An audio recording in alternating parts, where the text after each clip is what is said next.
Thajaba henmallubana Thajaba mange. Thajaba thamludabana Thajaba leite. 2021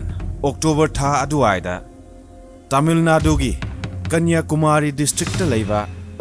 Devi Yudu kauba khungang amada Greeshma natragana Sri Kuti kauba masagi sahi kunithoi khakta ngairibe nupi ama leirame mahaki poknafam lamdam oiriba Kanyakumari district laiba Muslim Art College da English Literature da master tamlibi nupin amaromda Sharon Ras kauba nupa asina Greeshma gi khul aduga thangnana lonana leiriba Parasala kauba Kerala gi town macha sida leiba mioi matam aduda nupa asi Tamil Nadu gi Kanyakumari district ki Neyu da leiba Medical Mission Christian College of Allied Science da BSc Radiology and Imaging Science tamli Greeshma na master tamliba college ga Sharon na BSc Radiology tamliba college ga lambi manai adunabu makhoi ani ihan hana thengna khiba mafam masi bus samagi manungdane maithong taha davi momon nokmi tauraduna bus ki thong hek kakhalakpagi nakanda thava sitta Greeshma na phamduna leiramadu hek urubada Sharon gi thamoi sumatki nungsi not fawraduna manakta changsinduna pham Sharon Rasna maming hanglubada nokmi nungsiba khonjelna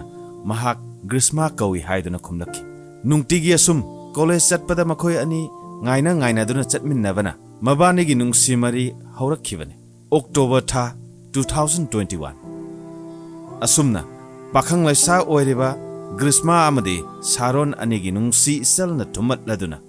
nungsibagi ipakta tauthari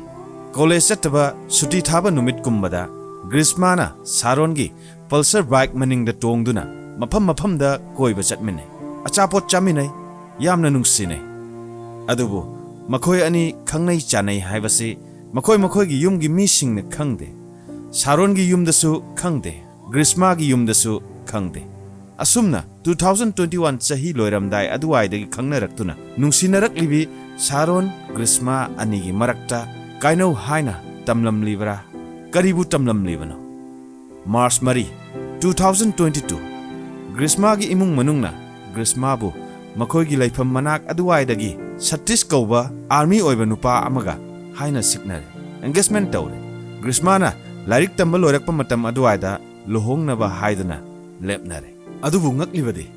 imung manungi pressure na oramba yai natragana Greeshma masamakna yaningbagi oramba yai engagement adu Greeshma masamakna yaduna harauna tawkhiba marriage engagement thaudok asidagi Sharon amadi Greeshma matam khara lapnare adubu apam nungsigi iselna kanbana chahidumaki medagi amuksu makhoi anigi nungsi mari adu amukka hanjinnaduna nungsinare Sharon Ras ki manakta Greeshma chahi adugi November thada soidana lakani matam adu da chenla si haiduna Sharon Ras bu themduna Thajaba piki adubu nakkan namaromdana olakpa chahi da luhongbagi matam leplavi Greeshma ni karomdagi khalakpa wakhalno khangdana Greeshma gi wakhal honglakpagi mamita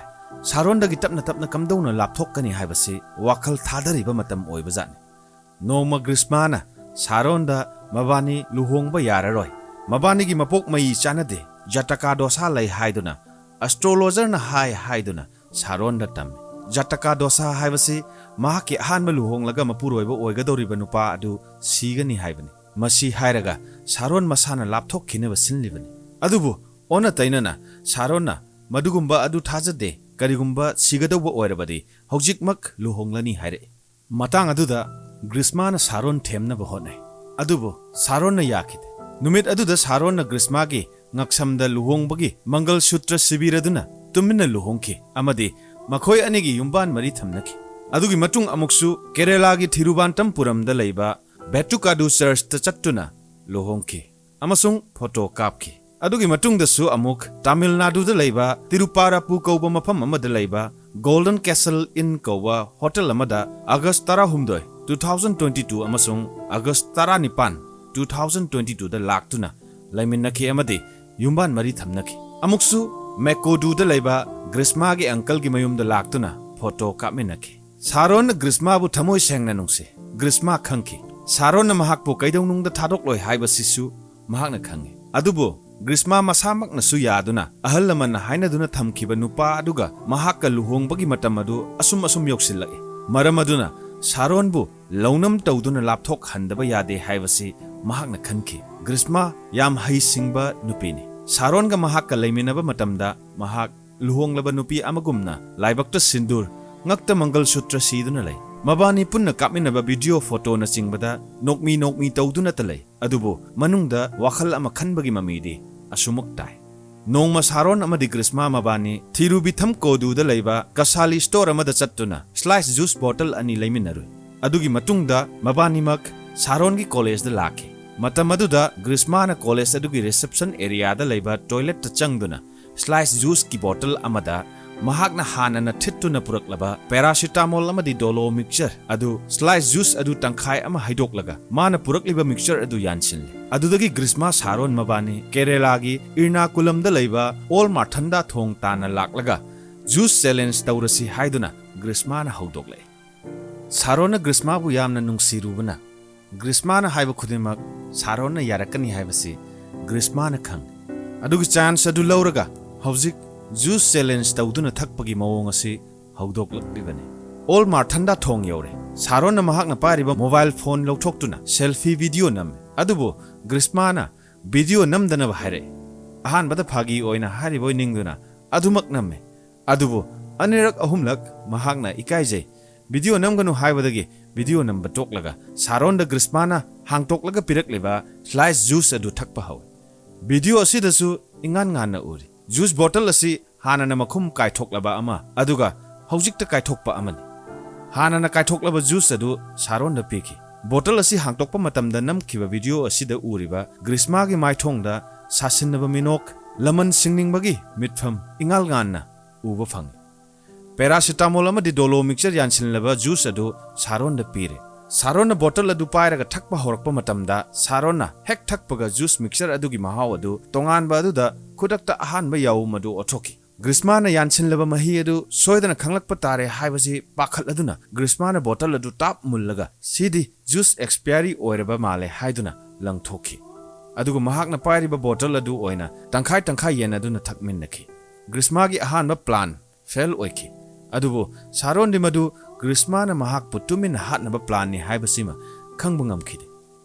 numit aduma hawkhre harau mayum da hanakre Greeshma na Sharon gi manakta November thada soidan lakani mabani chenlashi haibagi Thajaba pikiba matamsu asum yoksinlakpa amaromda Greeshma gi haina siknariba nupa aduga luhongbagi matamsu naksinlakpa matamne pumnumak asi ikai handana Sharon bu launam tawduna tuminna losin khinabagi tongal plan angka hole Greeshma amadi Sharon call amadi WhatsApp chat tawduna adumak hana gum loinai Greeshma gi haisingba aduna matamdu phawbada Sharon na Greeshma da thajadaba amatta leikide adumak na November thada Greeshma na magi manakta lakani haibado ngairibane tattana I paw phawnei tumlamdai khuding wari sane ayuk yahorakpa khuding paw phawnei thabak ama chathoklamdaida thabak ama tawramdaida I paw adumak phawnei masibu nungsibagi lichat natabra matamadu 2022 gi October tha yore tang 16 2022 numidangi pung 11 ga minute ani chatpa matamda Greeshma na Sharon na call tawsilaklamme pung ama khara henna wari watai sane mabani sexual talk tawduna wari kuina sanaki amadi Greeshma na Sharon bu mahakki yumda hayeng mi kana amata leiraroi mahakki uncle su yumda leiroi mama su thabak chathokani pung 10 aduwaida Sharon bu Greeshma gi mayumda lakpa yagadra haiduna hangle Sharon su mahakki nungsibigi manakta chatkadawribani khanna harauna yai mabani gi warida pung hawkiba khanghaude video calling su tawnaduna sak unaduna wari watai kaya sanaki haibagi case record tapal numit aduma hawkhre October 13 2022 Greeshma na ayukta amuk Sharon da call tawsilaktuna mahak lakani haibadu soidana lakadawribra haiduna amuk su tawre ayuk pung 10 haibadu mapan swaida mi amata leiraroi aduna pung mapan aduwaida yausinlakpa yagadra hanglai adubu Sharon na mahakti pung mapan nangnaba mamabu office tu thilamlaga lakadoribani aduna pung 10 khara helakpada adumak yauraklage haiduna khumki mahakki nungsibigi manakta chatkadoribani iruja maithajaduna furit khongrau ananba setuna Sharon mahakki bike thogdoktuna thoraklaga ꯃꯍꯥꯛꯀꯤ ꯃꯃꯥꯕꯨ ꯀꯥꯂꯤ ꯀꯥꯕꯤꯂꯥꯗ ꯂꯩꯕ ꯄꯨꯔꯛꯀꯥꯀꯜ ꯐꯥꯏꯅꯥꯟꯁꯇ ꯑꯌꯨꯛ ꯄꯨꯡ 7 ꯅꯪꯅꯕ ꯊꯤꯜꯂꯝꯂꯒ ꯂꯝꯕꯤꯗꯒꯤ ꯃꯃꯥꯟꯅꯕ ꯑꯃ ꯍꯧꯗꯨꯅ ꯒ꯭ꯔꯤꯁꯃꯥꯒꯤ ꯃꯅꯥꯛ ꯇꯝꯅ ꯂꯥꯛꯃꯤꯟꯅꯔꯦ꯫ ꯂꯝꯕꯤꯗ ꯂꯥꯛꯄ ꯃꯇꯝꯗꯁꯨ ꯒ꯭ꯔꯤꯁꯃꯥꯅ ꯀꯣꯜ ꯇꯧꯔꯛꯇꯨꯅ ꯌꯧꯔꯛꯂꯕ꯭ꯔꯥ ꯃꯐꯝ ꯀꯗꯥꯏ ꯌꯧꯔꯕꯅꯣ ꯍꯥꯏꯗꯨꯅ ꯌꯥꯝꯅ ꯍꯪꯂꯛꯈꯤ꯫ ꯃꯕꯥꯅꯤꯒꯤ ꯂꯝꯕꯤꯗ ꯃꯂꯥꯌꯥꯗꯤ ꯃꯨꯚꯣ ꯇꯨ ꯀꯣꯅꯝ ꯌꯧꯔꯛꯄ ꯑꯗꯨꯋꯥꯏꯗ ꯒ꯭ꯔꯤꯁꯃꯥꯅ ꯁꯥꯔꯣꯟꯗ ꯀꯣꯜ ꯇꯧꯔꯛꯃꯟꯕꯅ ꯒꯥꯔꯤ ꯑꯗꯨꯒꯤ ꯃꯅꯤꯡꯗ ꯇꯣꯡꯂꯤꯕ ꯃꯃꯥꯟꯅꯕ ꯑꯗꯨꯅ ꯒꯥꯔꯤ ꯑꯗꯨ ꯊꯧꯍꯜꯂꯒ ꯁꯥꯔꯣꯟꯅ ꯃꯅꯤꯡꯗ ꯇꯣꯡꯗꯨꯅ ꯂꯥꯛꯈꯤ꯫